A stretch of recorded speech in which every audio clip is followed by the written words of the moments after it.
Live and alert on the north side of the dirt. It is your man D-Real, the one and only who comes to you alive and alert on the north side of the dirt, except no substitutes. Coming at you with another Be Real with D-Real, where edutainment is what I do. And it's time for our recap of House of the Dragon, episode 5. And trust me, this stuff got thick, real thick. And then on top of that, it was a bunch of back alley alliances and secrets being kept from a lot of other people to be used later on because everybody seems to be making a play for power in this episode. Check out what we're talking about. Okay. The weak King Viserys is on his way to Valerian. Ain't that what they call it? Yeah, Valerian. Yeah. To marry Rhaenyra off to her cousin, Sir Leno. Yeah. Targaryens, as we all full well know, believe in keeping it in the family. But before we get off into that trip and what went down in this whole episode, I'm going to need y'all to do what y'all always do for me. Comment, like, subscribe, and share to the Be Real with D-Real page so that when new material comes out, you get it. If you're digging what a brother's shoveling, put some dirt in my bucket, comment, like, subscribe, and share to the page. All right, top of this episode, we see that Daemon has been told to go back to the Vale where his estranged wife, Lady Rhea Royce, whom in the first episode he referred to as a bronze bitch. Okay. Now, the way Daemon talked about her, you would have thought we was gonna see somebody who looked like Lady Brienne of Tarth. You know, that's what I was thinking. He was like, but I mean, look at her.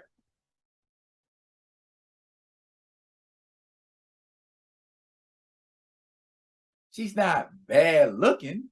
She just got I guess you could call it a bad attitude. But she's got a reason to have a bad attitude because her husband's having a bad attitude towards her. And from what she said, they haven't even consummated their marriage yet. So, yeah, that's a whole problem. Daemon must really not like her. Clearly, he did not like her because he murdered her.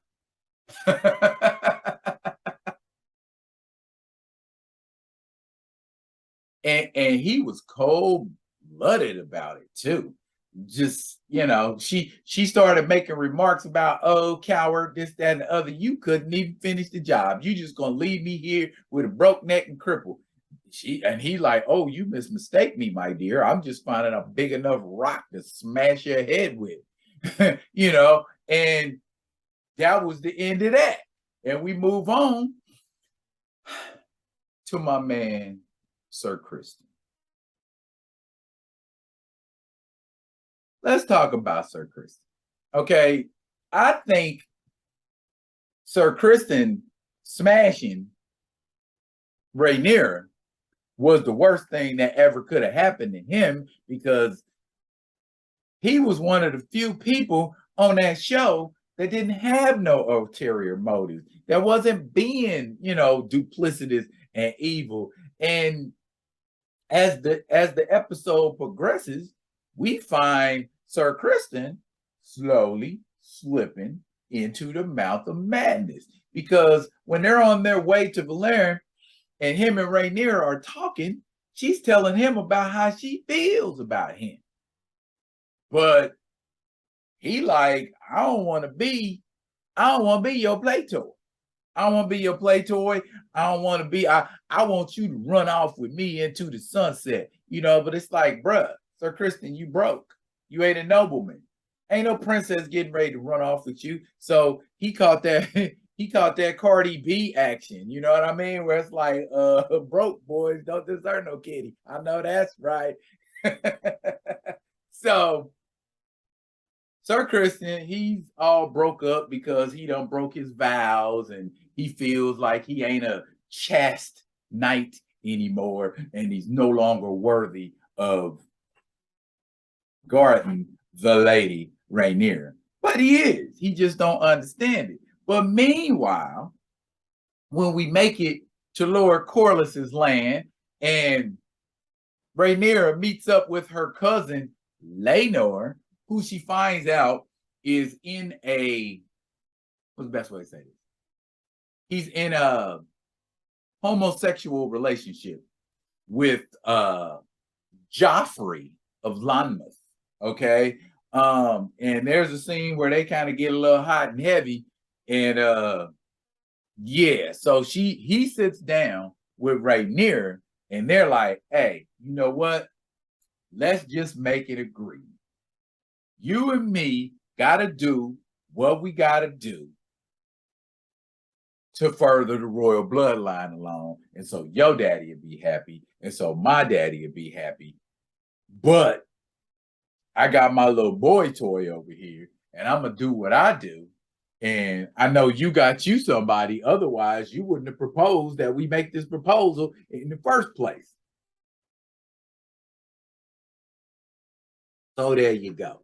That's Laenor and Rhaenyra's little back alley agreement. Laenor and Joffrey got the same kind of thing going on, you know, where it's like we already understand our relationship. So we're going to do what we need to do. Understand? Of course they understand. Rhaenyra is trying to have that same type of relationship with Sir Kristen, but Sir Kristen, like, I ain't with none of that. I ain't trying to rock with you on none of that. Okay. And meanwhile, Allison and her daddy, Otto Hightower, I told you that snake motherfucker was up to something. So he's like, okay, you stand strong because we got things we gonna be doing. More on Hightower's machinations and what him and Allison is up to a little later on. But Allison, through her dealings, finds out, well, I don't say she finds out, Sir Kristen basically dry snitches on itself because Lady Allison was trying to tell him about Daemon and the incursion that Daemon and Rhaenyra potentially had in the Hoe House. But he went on ahead and spilled the beans about him and Rhaenyra. So now it's like, ooh, that's interesting.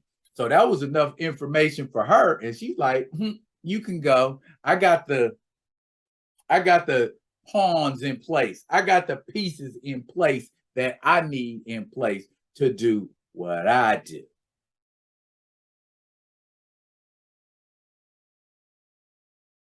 Okay.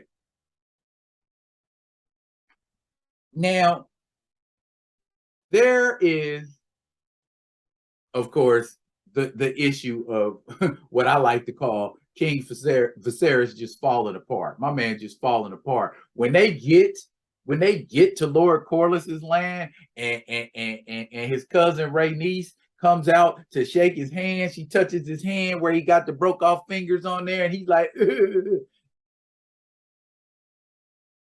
And she's like, ooh, oh, you look broke up. You look weak. What's going on with you? But, you know, she don't make no big deal about it because Corlys and Viserys are joining their houses in marriage, which will make everybody overall, well, it'll make them two kingdoms more powerful. And I think that's what everybody's dreading. And everybody got a hand in this. And so the Hightowers are plotting. Meanwhile, at the wedding, ooh, this wedding is something to see. Well, the festivities that come before the wedding, you know, the king's talking and chit-chatting, and people are just showing up late. You know what I mean? Daemon comes and walks in and makes an entrance in the middle of the king's speech. Now, here's my thing. if I'm the king and I say what time everybody got to be here for me to start the festivities, and you decide to traipse in late, I don't care if you my brother. I'm gonna be like, get that fool, hold him over there. He should have got here on time. He can stand outside. Don't be coming in trying to make no entrance. You know what I'm saying? And then it was bad enough when the queen, when Miss Allison made her entrance, she was rocking a fly green dress.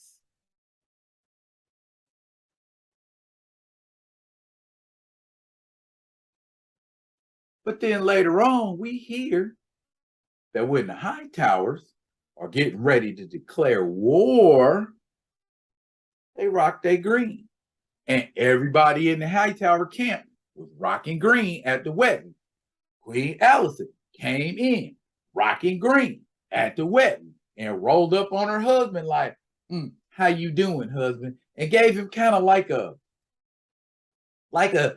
kiss, like kind of like how Michael Corleone gave Fredo in The Godfather Part 2. It was kind of it wasn't an affectionate kiss. You know what I mean? It was a dutiful kiss, is what it seemed like, or a kiss my ass kiss, more or less. And things are getting really weird, you know, in the wedding. It is the atmosphere of it. You know, Damon's there. He's got that look on his face like he's plotting something. And then Allison's there. And Allison looked like she's plotting something. You know what I'm saying? And we already know Damon plotted something. And then Damon made it known what he was plotting.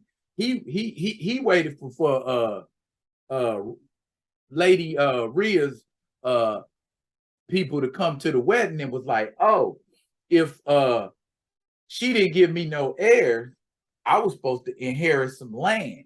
Yo, what's up with that? I think I'm gonna be needing my land now. Plotting. Then on top of that, my man rolled up on Lena Valerian. Remember Lena? She was 12 and they tried to marry her off to King Viserys and he wasn't with it. But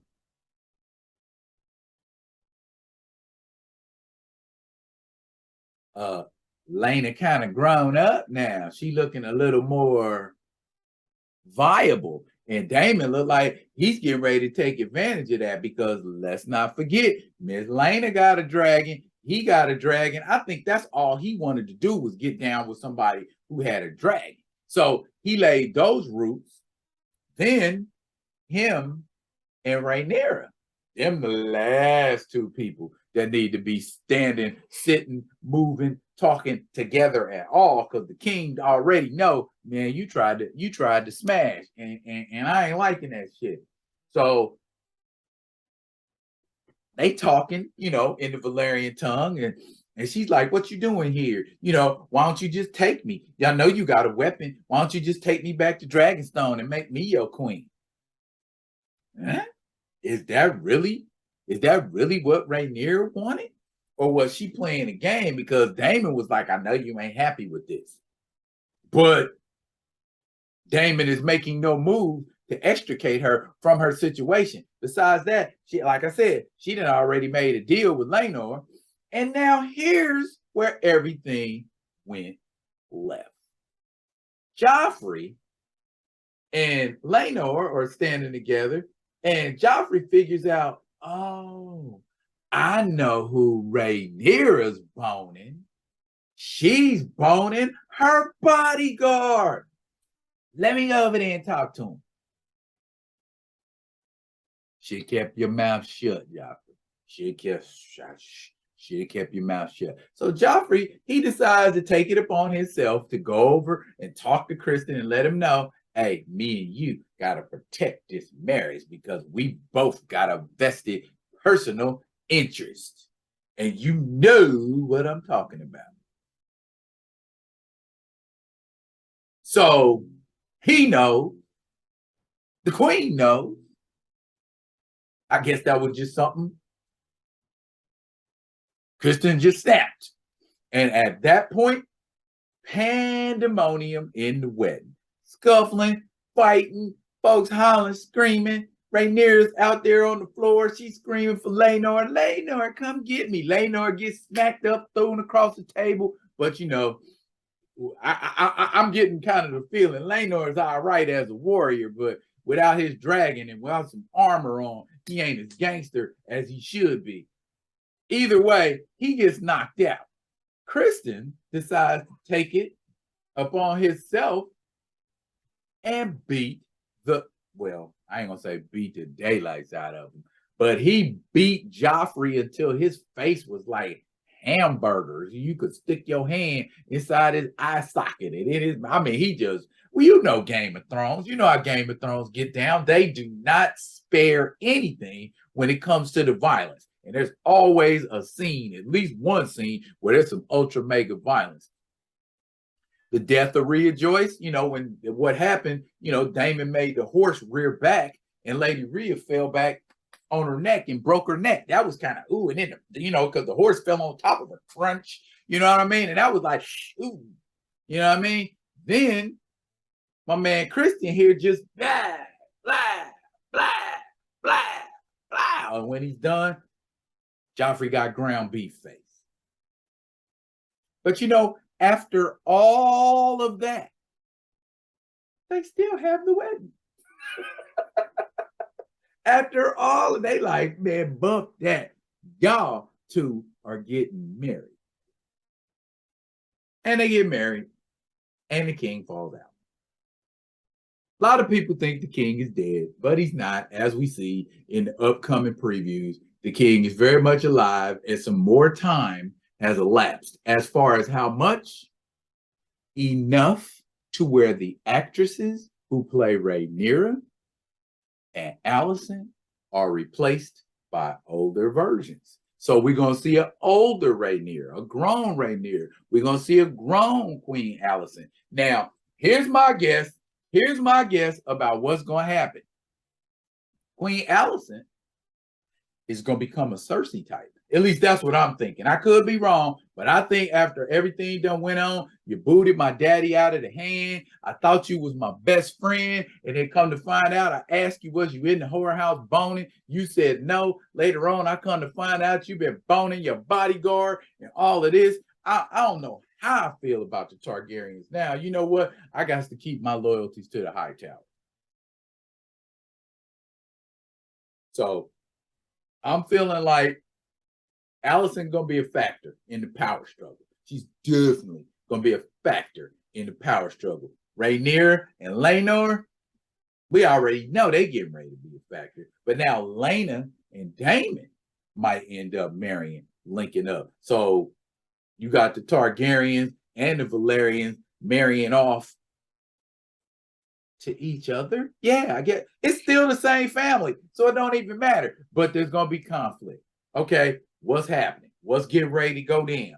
I don't know. We've seen all of the pertinent stuff in this episode, you know, but that's the stuff worth talking about. You know what I'm saying? Kristen and Alicent have some moments too, where you know she discovers, you know, about what Kristen had done with Rhaenyra, and she was just like, "Come about your business."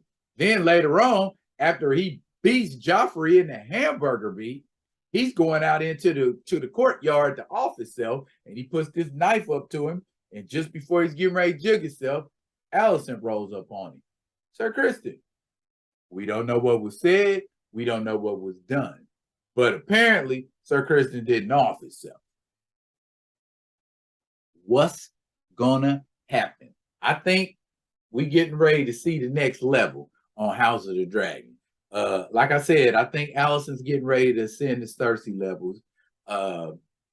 We know Targaryens are crazy because they're inbred, and it's just a matter of time before that crazy kick in with Rhaenyra. It's got to. You know what I'm saying? I expect no less. You know what I'm saying? And we already know Daemon is a little bit, you know, off the hinges. So I think the next 5 episodes is getting ready to get ugly.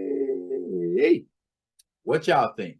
Did y'all check out episode 5 of House of the Dragon? If not, I don't know why you're over here listening to me. Go watch episode 5 A House of the Dragon. It's got some back alley deals and contracts and agreements going on that are going to span the rest of the 5 episodes left in the first season. A House of the Dragon. Got something you want to say about this video? How you feel about this synopsis? I may have left some things out that I don't know if they were like super, super crucial, but you know, I'm just giving y'all the good tea. You know, if y'all know more that y'all want to talk about, drop it in the comments. And as always, I'll be getting at y'all with another one of them other ones. And until I do, y'all stay tuned for them dragons. Ooh, dragons. It was some dragons flying in this episode. Peace.